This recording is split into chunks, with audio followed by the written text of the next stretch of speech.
Hey, I started my career actually studying molecular biology. Okay, that's what my academic background was in originally. This reminds me of the debate about banning gain-of-function research. Think about this, right? It was a form of research that was supposedly supposed to help humanity, as we now know likely contributed to gain-of-function research that created a global pandemic. By the way, we're lucky that it was only something as bad as COVID rather than a far worse virus or deadly virus that could have been created the same way.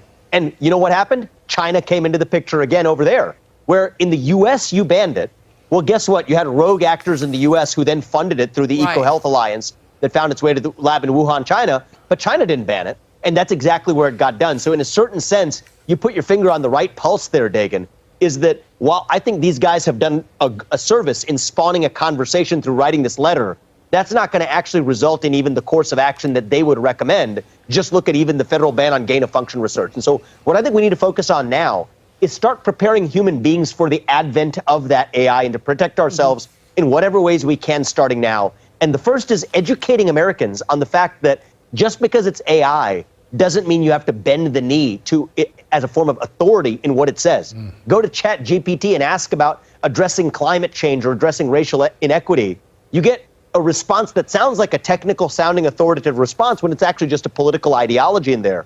I think that's one of the first ways we can easily protect ourselves against AI is by training human beings, not the AI, but training humans not to see AI as a source of authority. That's one of many risks, but one of, I think, the easiest risks we can prevent.